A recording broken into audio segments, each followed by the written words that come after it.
Hello everyone, welcome to my channel. तो देखो, आज हम करने वाले हैं अपने एरर डिटेक्शन का वीडियो नंबर 3। इससे पहले मैंने आपको वीडियो नंबर 1 और 2 करवा दिया है, जिसमें कि मैंने आपको एसएससी सीएचएसएल 2025 के 25 का जो पूरा सेट चल रहा है ना हमारा इंग्लिश का। तो इंग्लिश में जितने भी आपके एरर के टॉपिक एरर का जो क्वेश्चन आया है, आपको मैं वो करवा रही हूँ। ठीक है, तो वीडियो नंबर 1 और 2 अगर आपने नहीं देखा है तो वो देख सकते हैं। आज का हमारे वीडियो नंबर 3 रहेगा। और जितने भी इसमें इंपॉर्टेंट क्वेश्चंस आएंगे, सारे को one by one with extra detail के साथ हम करेंगे। ठीक है, तो देखो, पहला क्वेश्चन तो आपका यहीं पर है। तो इस पहले क्वेश्चन से स्टार्ट कर लेते हैं। देखो, फर्स्ट फर्स्ट क्वेश्चन है हमारा, which part of the following sentence contains a spelling error. अब देखो, यहाँ पे ना हमें स्पेलिंग एरर बताना है। तो बेसिकली आप हमेशा याद रखेंगे कि जब भी स्पेलिंग एरर का क्वेश्चन होता है, तो हमें सिर्फ स्पेलिंग्स पर फोकस करना है। हमें पूरा सेंटेंस नहीं पढ़ना है, क्योंकि सेंटेंस पढ़ने में हमारा टाइम जाएगा, और हमारा जो मेन काम है एग्जाम में वो है टाइम बचाना। अगर हम रिवीजन की क्लास कर रहे हैं तब तो हम पूरा पूरा पढ़ सकते हैं, बट जब हम क्वेश्चंस को सॉल्व कर रहे हैं, जब एग्जाम में है, तो हमें सिर्फ मेन चीज पे ध्यान देना। जैसे कि यहाँ पे स्पेलिंग एरर है, तो यहाँ पे जो कुछ आपके ना तीन चार चार यहाँ पे आपको स्पेलिंग्स दिए होंगे, और वो भी बोल्ड में दिए होंगे, तो आपको सिर्फ वही बताना है कि इनमें से कौन सा गलत है, किस में एरर है। ठीक है, अब देखो, यहाँ पे जो पहला वर्ड है ना हमारा, हाँ, ये है पैराडोलिया। दूसरा वर्ड है कॉग्निशन। तीसरा वर्ड है परसेप्शुअल बायसिस। और चौथा है हमारा लिटरेचर। अब देखो, मैं आपको वन बाय वन बता दूं कि पहला जो वर्ड है ना हमारा पैराडोलिया, इसकी स्पेलिंग बिल्कुल ठीक है। और बेसिकली पैराडोलिया का मतलब ये होता है कि किसी भी चीज़ में ना इमेजेस को फाउंड करना। ठीक है, जैसे कि किसी भी चीज़ में आप देखते हैं, या आप क्लाउड वगैरह देखते हैं, बादल वगैरह देखते हैं, तो आपको ऐसा लगता है कि आज इसमें कुछ एनिमल्स बना हुआ है, कोई जानवर बना हुआ है, या फिर आप किसी का फेस देख रहे हैं, तो इसको हम कहते हैं कि पैराडोलिया। मतलब हम कहीं पर भी ना एक फेसेस को रिकॉग्नाइज करते हैं कि दो इसकी आंखें हैं, इसका ये नाक है, इसका मुंह है। तो इसको बेसिकली एक तरह का ना ये मेंटल डिसऑर्डर होता है, या हम डिसऑर्डर ना भी कहें, तो हम किसी भी चीज़ को जब किसी भी चीज़ को फेस से रिलेट करते हैं, तो उसको हम पैराडोलिया कहते हैं। ये बिल्कुल करेक्ट है, इसमें कोई गलत नहीं है। मैंने आपको इसका मतलब भी बता दिया ताकि आपको पता हो कि आप जो भी पढ़ रहे हैं। ठीक है, कॉग्निशन कॉग्निशन का बेसिकली मतलब होता है कि किसी चीज को थिंक करना, प्रोसेस ऑफ थिंकिंग कह सकते हैं। ये भी करेक्ट है हमारा। दूसरा जो वर्ड है, इसमें कोई गलत नहीं है। तीसरा वर्ड है हमारा परसेप्शुअल बायसिस। और चौथा है लिटरेचर। देखो, चौथा वर्ड भी करेक्ट है। अब देखो, जो तीसरा वर्ड है ये गलत है। अब यहाँ पे जो ये है ना परसेप्शुअल बायसिस, तो बेसिकली ना बायसिस की स्पेलिंग ये होती ही नहीं है। बायस बायस की स्पेलिंग होती है BIA, उसके बाद होता है SES, बायसिस, है ना। तो ये स्पेलिंग करेक्ट होती है बायसिस की। और यहाँ पे ए पहले दिया हुआ है, इसीलिए ये गलत है। मतलब ये अपने आप को इधर से उधर रिप्लेस कर देंगे, है ना। तो बायसिस की स्पेलिंग गलत है। और बेसिकली बायसिस का मतलब होता है किसी भी इंसान से या किसी भी चीज को ना अनफेयरली ट्रीट करना, अनफेयरली वे में लेना, है ना। तो याद रखेंगे, यहाँ पे ऑप्शन नंबर 3 में एरर है। ठीक है, ऑप्शन नंबर 3, ये एरर है इसमें। ठीक है, ये गलत है। चलो नेक्स्ट क्वेश्चन पे चले। हाँ, नेक्स्ट क्वेश्चन है हमारा, identify the grammatical mistake in given sentence. Sentence दिया हुआ है, ग्रामेटिकल मिस्टेक बताना है। The psychological actions of his wife was thoroughly upset mister Amit, no error. आप देखो, चार ऑप्शन दिए हुए हैं, एरर तो इसमें है, तो ये तो आंसर कभी हो ही नहीं सकता। अब बच गए 1, 3 और 4, इनमें से किस में गलती है। अच्छा, यहाँ पे ना मैं आपको एक चीज बता दूं, यहाँ पे दो गलतियां हैं। दो तरह से आप यहाँ पे गलतियों को पकड़ सकते हैं। पहला मैं आपको बताती हूँ, द साइकोलॉजिकल एक्शंस, एक्शंस में ये एस आ रहा है, तो ये प्लूरल बन गया। तो प्लूरल के साथ वॉज क्यों आया है? प्लूरल के साथ तो वर आना चाहिए ना। ठीक है, प्लूरल के साथ तो वर आना चाहिए, तो यहाँ पे वॉज क्यों आया है? तो पहली गलती आपने ये पढ़ी, ये पकड़ी यहाँ पे। ठीक है, अब देखो, दूसरी गलती भी मैं आपको बताती हूँ। दूसरी गलती भी इसी में है। बेसिकली आपके सोचने का तरीका है कि आपने गलती को किस तरह से फाइंड आउट किया। तो पहली गलती तो हमने ये बता दी यहाँ पे कि यहाँ पे भाई प्लूरल है, तो यहाँ पे वॉज नहीं आएगा। अब दूसरी गलती देखो, was thoroughly upset mister Amit, ये सेंटेंस ही गलत है। ये सेंटेंस मतलब इस तरह को कोई स्ट्रक्चर होता ही नहीं। इस सेंटेंस का स्ट्रक्चर ही बिल्कुल गलत है। अगर हम इसको ठीक करना भी चाहे ना, तो ये ऐसे होगा कि mister Amit was thoroughly upset. जो मिस्टर अमित अमित है ना, वो कैसे थे, वो अपसेट थे। तो और वॉज का पहले आने का कोई सेंस भी नहीं बनता है, ठीक है। तो उसको हम कैसे करेंगे कि mister Amit was thoroughly upset. इस तरह से भी देखा जाए तो मिस्टर अमित होंगे, ठीक है। तो इस हिसाब से इनके साथ तो वॉज ही लगेगा, ठीक है।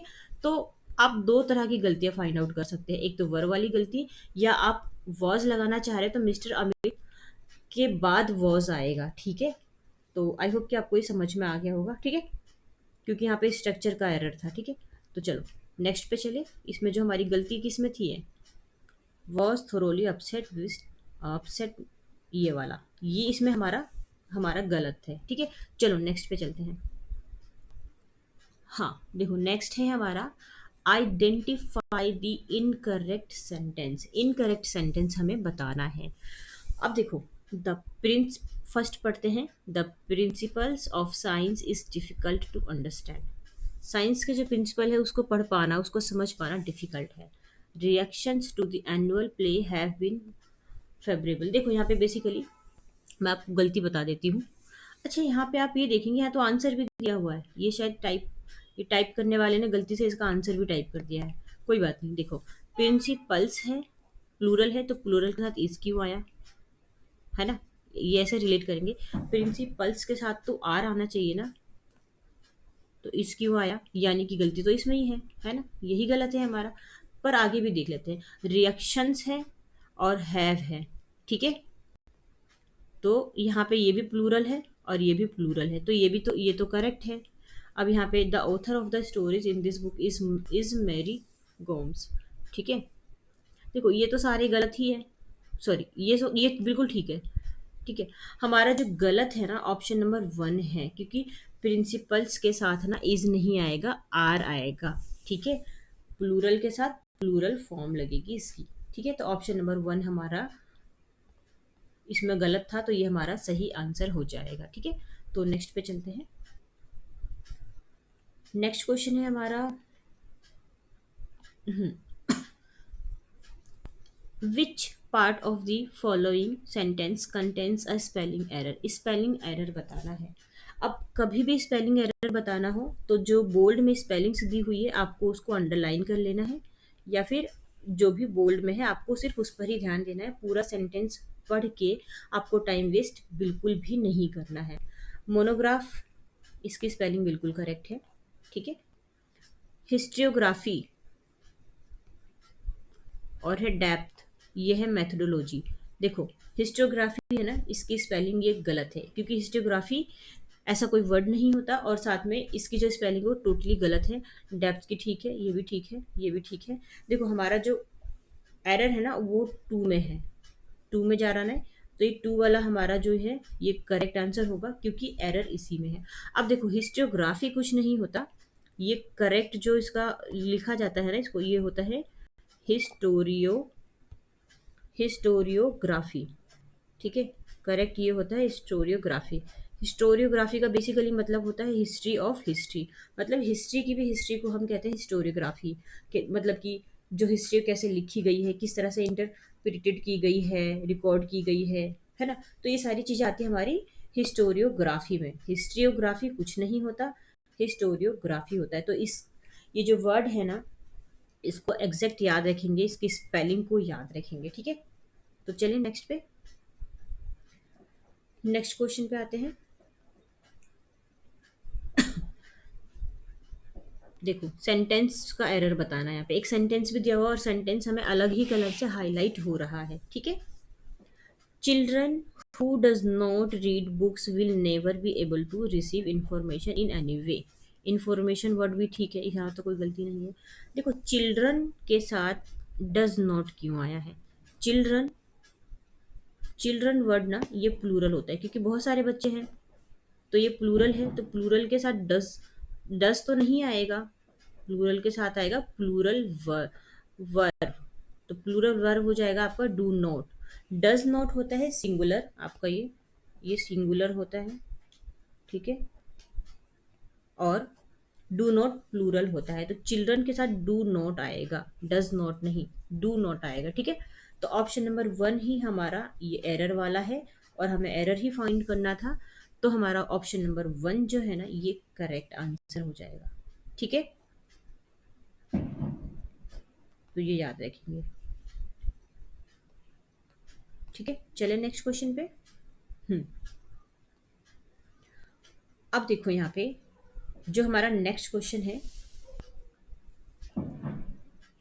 Every piece sold here is well designed and crafted to retain its originally. अब देखो हमारा जो 6 नंबर का क्वेश्चन है, तो अब आप यहाँ देखेंगे कि एवरी पीस सोल्ड, ये हमारा यहाँ पर बात हुई है सिंगुलर की, और सिंगुलर के साथ इज आता है, तो ये करेक्ट है, हमें इनकरेक्ट बताना है। फोक टेल्स आर, ये प्लूरल है, इसके साथ आर आया है, तो ये भी बिल्कुल करेक्ट है। आ जाओ नेक्स्ट पे। The Nilgiris are the most productive mountains at the south is too famous. देखो गलती कहाँ पर है, ऑप्शन नंबर सी में गलती है। अब ऑप्शन नंबर सी में क्या गलती है, देखो नीलगिरीज आर, यहाँ तक तो ये ठीक है, बिल्कुल ठीक है। आप यहाँ देखेंगे यहाँ पे इज क्यों आया है, इज नहीं आएगा, यहाँ पे आर आएगा। ठीक है, इसका कोई सेंस ही नहीं बनता यहाँ पे, तो आर आएगा। और दूसरी गलती सेम इसी सेंटेंस में आप ये पकड़ेंगे कि eight the south, eight the south कुछ नहीं होता, इन द साउथ होता है। ठीक है, इन द साउथ ये करेक्ट होता है, तो एट द साउथ कुछ नहीं होता, याद रखेंगे यहाँ पर इन द साउथ आएगा और यहाँ पर ये आर आएगा इसकी जगह। ठीक है, फोर्थ पढ़ने की जरूरत नहीं है, क्योंकि हमारा जब हमें एरर का एग्जैक्ट पता चल ही गया है, तो फोर्थ पढ़ने की जरूरत नहीं है। ठीक है, चलिए नेक्स्ट क्वेश्चन पे चले। नेक्स्ट क्वेश्चन है हमारा question number 7। Choose the option that has an error in the sentence. Sentence पढ़ना है, एरर बताना है। Recycling is now an essential measure and it is time for everyone in society to become more responsibility. Recycle ना आज के time में बहुत essential major बन गया है, और अब ये टाइम है हर सबकी, सभी के लिए, सोसाइटी में जितने भी लोग रह रहे हैं उन सब के लिए, कि वो मोर रेस्पॉन्सिबिलिटी बने, नहीं मोर रेस्पॉन्सिबल बने। मोर रेस्पॉन्सिबिलिटी नहीं, हम मोर रेस्पॉन्सिबल बन सकते हैं। मोर रेस्पॉन्सिबिलिटी हमारी ये है कि हम ऐसा बने। ठीक है, तो देखो पढ़ के भी तो पता चलता है ना कई बार कि ये पढ़ने में थोड़ा सा अजीब लग रहा है। अगर आप इस सेंटेंस को 2 बार पढ़ेंगे ना, जैसे कि recycling is now an essential measure, जो रिसाइकलिंग है अब वो एक एसेंशियल मेजर बन गया है, और अब टाइम आ गया है सोसाइटी में हर इंसान के लिए कि वो मोर रेस्पॉन्सिबल बने, तो रेस्पॉन्सिबिलिटी नहीं आएगा। देखो रेस्पॉन्सिबिलिटी ना ये नाउन है। ठीक है, रेस्पॉन्सिबिलिटी ये नाउन है, हमें नाउन नहीं चाहिए, क्योंकि बिकम के साथ ना एडजेक्टिव आता है, ये बिकम है ना, बिकम के साथ एडजेक्टिव आएगा।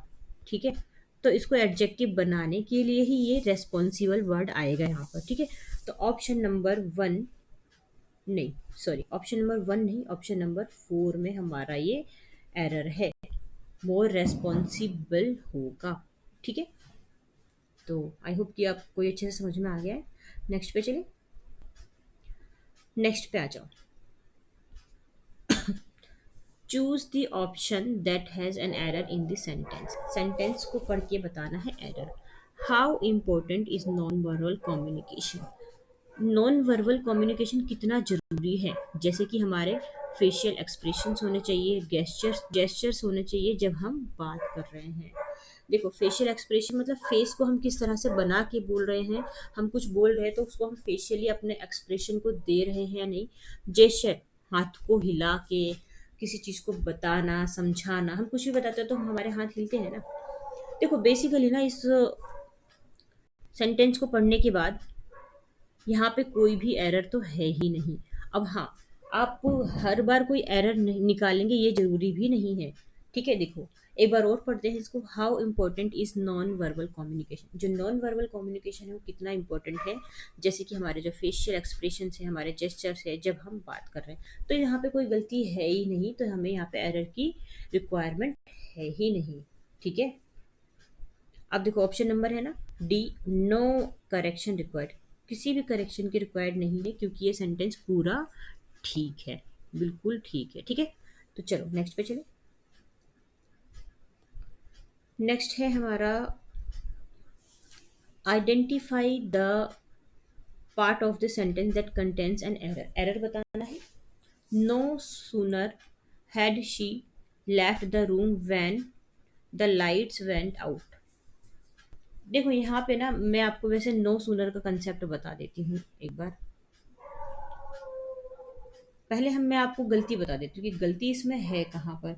तो बेसिकली ना यहाँ पर ना जो गलती है आपकी, यहाँ पर ये है वैन में। तो वैन कहाँ पर आ रहा है आपका, इसमें आ रहा है क्या, इसमें आ रहा है क्या, हाँ ऑप्शन नंबर सी में आ रहा है वैन। ठीक है, ऑप्शन नंबर सी में आपका वैन आ रहा है। तो ये हमारा ये गलत है। अब गलत क्यों है, तो हमेशा याद रखेंगे नो सूनर के कॉन्सेप्ट में ना कभी भी वैन देन नहीं आता है। ना ये आएगा ना ये आएगा। आएगा क्या, ये वाला देन, ए वाला देन। ठीक है, जिसमें ए है वो आएगा, जिसमें ई है वो नहीं आएगा। याद रखेंगे ऐसे सेंटेंस में कभी भी वैन नहीं आता, कभी भी देन नहीं आता। ठीक है, ये सारा हटा के आपका जो करेक्ट होगा ये होगा देन, नो सूनर के कॉन्सेप्ट में। ठीक है, तो ऑप्शन नंबर सी हमारा करेक्ट है। और एक चीज़ और, एक दो चीज़ और याद रखेंगे, नो सूनर के साथ ना हमेशा हेड पहले ही आता है। शी हैड लेफ्ट नहीं लिखेंगे, हेड पहले ही आएगा। कई बार आपको ये इस तरह से भी देता है, शी पहले कर देगा हेड बाद में कर देगा, या शी ही जो भी आ रहा है। ठीक है, तो ये याद रखेंगे नो सूनर से ही स्टार्ट होता है, ये याद रखेंगे। नो सूनर के कॉन्सेप्ट में कभी भी वैन नहीं आता है, ये याद रखेंगे। और T H E N then वाला भी नहीं आता, T H A N then वाला आता है। ठीक है, तो ये याद रखेंगे अच्छे अच्छे से। ठीक है, चलो नेक्स्ट पे चले। हाँ, नेक्स्ट क्वेश्चन पे आते हैं।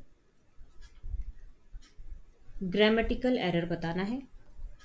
The main affect of the new policy will be an increase in productivity. जो मेन अफेक्ट है ना हमारे ये न्यू पॉलिसी का, वो क्या होगा, वो हमारी प्रोडक्टिविटी में इंक्रीज होगा, एक इंक्रीजमेंट की तरह होगा। ठीक है, देखो यहाँ पर ना बेसिकली जो आपका जो गलत है ना, the main affect, the main affect नहीं होता, द मेन इफेक्ट होगा।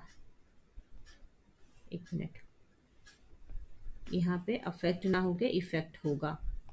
ठीक है, तो हमेशा अफेक्ट और इफेक्ट ऐसे इन दो वर्ड्स में ना एग्जामिनर आपको कंफ्यूज करेगा। देखो जो अफेक्ट होता है ना ये होता है आपका वर्ब।